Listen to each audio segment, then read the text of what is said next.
A'udzu billahi minasyaitonir rajim. Bismillahirrahmanirrahim. Assalamualaikum warahmatullahi wabarakatuh. Alhamdulillah wassalatu wassalamu ala Rasulillah la nabiyya wala rasula ba'dah. Amma ba'd. Alhamdulillah para hadirin sekalian yang berbahagia, mudah-mudahan senantiasa dalam rahmat Allah Subhanahu wa taala, senantiasa dalam keimanan yang sempurna, senantiasa dalam koridor mengikuti jejak Nabi Muhammad SAW sampai dengan ke surga. Amin amin ya rabbal alamin. Baik, alhamdulillah para hadirin sekalian, insyaallah kita akan melanjutkan belajar tadabbur dan tafsir masih di surat Al-Insyirah. Ya, karena ini sangat penting ya, surat ini kandungannya luar biasa, maka mungkin agak sedikit panjang pembahasannya.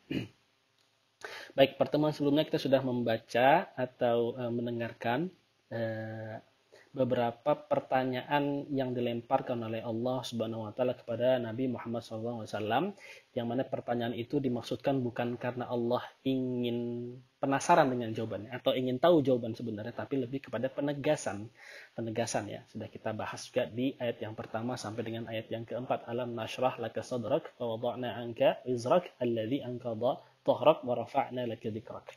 Baik, insyaallah pada kesempatan kali ini kita ada satu lagi riwayat yang ini berkenaan dengan ayat yang keempat, wa rafa'na laka dzikrak, yang ini mungkin menjadi penting, menjadi penguat, menjadi penegasan kepada Nabi Muhammad SAW betapa agungnya nama Nabi Muhammad SAW. Ya, bismillah. Dari Anas qala Rasulullah SAW, falamma faragtu mimma amarani Allahu bihi min amri samawati wal ard qultu. Ketika Nabi Muhammad SAW telah selesai menjalankan apa yang Allah perintahkan, ya, kemudian Rasulullah sempat bertanya kepada Allah, qultu ya Rabb, wahai Tuhanku, innahu lam yakun nabiyyun qabli illa qad karramtahu. Wahai Allah Subhanahu wa taala, tidak ada nabi sebelumku yang tidak ada nabi sebelumku kecuali engkau muliakan ia. Kecuali engkau muliakan ia. Ja'alta Ibrahim khalila. Engkau jadikan Ibrahim sebagai khalila. Khalila itu kecintaan atau kesayangan, kekasih. Jadi khalila itu derajatnya lebih dari hub. Nah, khalil itu sangat dekat sekali dengan Allah. Kemudian wa Musa kalima, dan Musa engkau mendapatkan sebutan kalimah, orang nabi yang langsung berbincang dengan Allah Subhanahu wa taala. Wasakharta li Daud al-jibala. Kemudian engkau menundukkan gunung, bukit-bukit kepada Nabi Daud alaihissalam. Wa li Sulaiman ar-riha wasyayatin. Kemudian engkau menundukkan bagi Sulaiman rih, yaitu rih itu tadi apa? Angin ya, angin. Kemudian wasyayatin, dan syaitan-syaitan. Yang mana kita tahu di zaman Nabi Sulaiman hampir seluruh makhluk hidup itu menjadi pasukan Nabi Sulaiman. Jin, Ifrit yang sudah pernah kita baca kisahnya, ya, memindahkan singgasananya Ratu Balkis dan lain sebagainya, itu adalah salah satu mukjizat yang diberikan Allah kepada Nabi Sulaiman. Wa ahyaita li'isa al-mauta. Kemudian engkau menghidupkan mayat bagi Nabi Isa. Itu menjadi salah satu mukjizat dari Nabi Isa alaihissalam juga ya. Fama ju'ila li. Apa yang engkau jadikan kepadaku? Apa yang dijadikan untukku? Ini seperti Nabi SAW ingin mengetahui apa sih sebenarnya keistimewaan dari beliau dibandingkan dengan nabi-nabi sebelumnya. Kalau sebelumnya seperti Nabi Isa itu mukjizatnya dihidupkan mayat, yang mana itu adalah sesuatu yang sangat kharik, sangat asing, sangat aneh ya, khariqul adah, menyelisihi kebiasaan. Kemudian Sulaiman yang ditundukkan syaitan, angin, hewan, burung, hudhud dan lain sebagainya ya, semua makhluk namal, semut gitu ya. Kemudian Nabi Daud yang ditundukkan jibal, itu gunung atau bukit. Musa mempunyai keistimewaan untuk berbicara dengan Nabi SAW.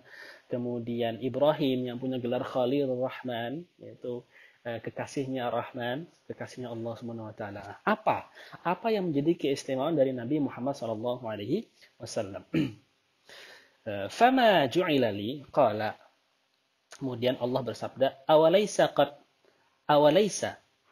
qad a'taituka afdalu min dzalika kullih. Bukankah Allah telah memberikan kepada sesuatu yang lebih baik dari yang disebutkan tadi, lebih baik dari Nabi Isa yang menghidupkan mayat, lebih baik dari Nabi Musa yang berbicara dengan Allah, lebih baik dari Nabi Sulaiman yang memiliki banyak pasukan dari berbagai alamnya, lebih baik dari Ibrahim bahkan yang digelari Khalilur Rahman. Apakah itu? Apakah itu yang dimaksudkan oleh Allah Subhanahu wa taala? Inni la uzkaru illa dzukirta ma'i. Ya, sama ya pembahasan dengan yang pertemuan sebelumnya. Ini sesungguhnya aku la uzkar, namaku tidak disebutkan illa dzukirta ma'i, kecuali namamu juga disebutkan. Kecuali nama Muhammad juga disebutkan. Wa ja'altu sudura ummatika anajil yaqra'unal Qur'an zahiran. Kemudian setelah tadi nama Nabi Muhammad SAW diagungkan bersama dengan nama Allah, Allah juga memberikan kenikmatan kepada umat Nabi Muhammad SAW dengan membaca Al-Quran, yang mana ini salah satu wasilah untuk memupuk pundi-pundi pahala kita di hadapan Allah. Ada yang mengatakan ketika kita ingin berbincang dengan Allah, maka kita berdoa. Tapi kalau Allah ingin berbincang dengan kita, maka kita membaca Al-Quran. Ini adalah sebuah mukjizat yang tidak dimiliki oleh nabi-nabi yang lain. Bahkan Al-Quran mendapatkan janji penjagaan, ya. Inna nahnu nazzalna dzikra wa inna lahu lahafizun. Sesungguhnya kami yang menurunkan zikra yang dimaknakan sebagai Al-Quran, dan Allah sendiri yang mengikrarkan diri sebagai penjaga daripada Al-Quran. Berbeda dengan kitab-kitab lain seperti Injil, Zabur, Taurat, dan lain sebagainya. Semuanya tidak lepas dari tahrif atau pelencengan makna. Injil lah contohnya, ya. Injil sampai sekarang saja yang kita kenal itu ada 4 jenis Injil, meskipun sebenarnya ada banyak sekali jenis Injil, tergantung siapa yang menuliskannya. Tapi untuk Al-Quran, penjagaannya jelas, terjaga sampai dengan hari kiamat. Ya, tidak ada yang melenceng dari sana, maknanya tidak ada yang berubah, kemudian kandungan-kandungan ayat, potongan-potongan ayat, harokat dan sebagainya tidak akan berubah sampai dengan hari kiamat. Oke. Walam a'taha ummah, yang aku tidak pernah berikan itu kepada umat yang lain. Wa a'taituka kanzan min kunuzin arsy, dan kemudian aku telah memberikan harta karun, kanzan atau harta karun lah, ya, minal kunuzil arsy, daripada arsku, yaitu arsy-nya Allah, yaitu kekuasaannya Allah. Apa itu? La haula wala quwata illa billahil aliyyil azim. Itu maknanya adalah la haula wala quwata illa billahil aliyyil azim. Namun disebutkan di Al-Baghawi dari Ibnu Abbas dan Mujahid juga, al-muradu bi dzalika, yang al-muradu bi la haula wala quwata illa billahil aliyyil azim adalah makna azan, maksudnya adalah syahadat tadi, ya. Syahadat dalam salat juga demikian. Baik, terkait dengan nama Nabi Muhammad SAW, ada sebuah kisah menarik yang kami nukilkan dari kitabnya Syekh Sayyid Ahmad bin Zaini Dahlan yang berjudul Ad-Durarus Saniyah fi Raddi ala Al-Wahabiyyah, yang membahas tentang tawasul, ya. Tawasul. Buku ini bercerita tentang menjawab tuduhan-tuduhan kaum Wahabi Salafi yang melarang adanya tawasul kepada selain Allah dan lain sebagainya. Disebutkan oleh Syekh Ahmad Zaini Dahlan dalam kitabnya tersebut bahwa ketika Nabi Adam alaihissalam berdosa, ya, dalam artian tentu saja bukan berdosa yang sesungguhnya, tapi melakukan sebuah kesalahan, yaitu memakan khuldi, melarang perintah Allah. Ketika masuk fase pertaubatan Nabi Adam alaihissalam dan istrinya Siti Hawa, beliau disebutkan dalam kitab tersebut melihat pintu di surga yang tertulis nama syahadat, ya, asyhadu an la ilaha illallah wa asyhadu anna Muhammadan Rasulullah. Padahal saat itu manusia pertama adalah Nabi Adam alaihissalam, dan Muhammad tidak ada di situ. Tetapi ternyata Nabi Adam sudah melihat nama Nabi Muhammad SAW di dalam pintu surga.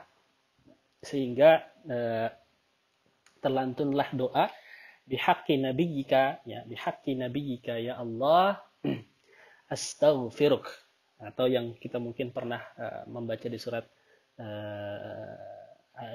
Al-Baqarah, ya, kalau tidak salah. Nabi Adam membacakan doa zalamtu nafsi faghfirli dan lain sebagainya.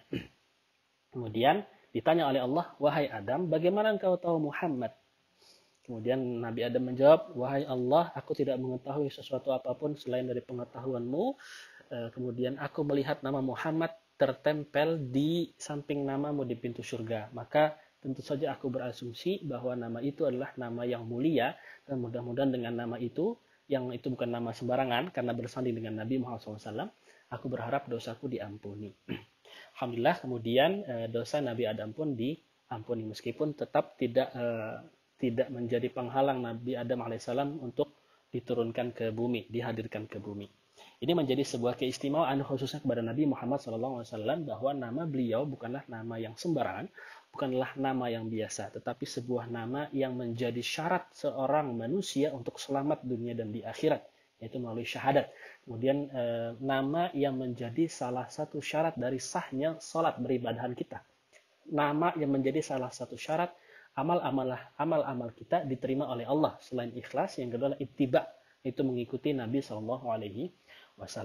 Mungkin ini yang dapat disampaikan, mudah-mudahan ini menambah wawasan kita, menambah kesyukuran kita sebagai umat Nabi Muhammad SAW, menambah derajat, menambah kuantitas dan kualitas salawat kita, doa kita, pengharapan kita pada Nabi Muhammad SAW, sehingga mudah-mudahan nanti di hari kiamat nanti beliau sudi menerima kita menjadi umatnya dan menjadi golongan yang mendapatkan syafaat, kemudian dapat bertetangga dengan beliau di surga Allah Subhanahu wa taala. Amin amin ya rabbal alamin. Barakallahu fikum. Mohon maaf atas segala khilaf dan salah serta kurangnya. Assalamualaikum warahmatullahi wabarakatuh.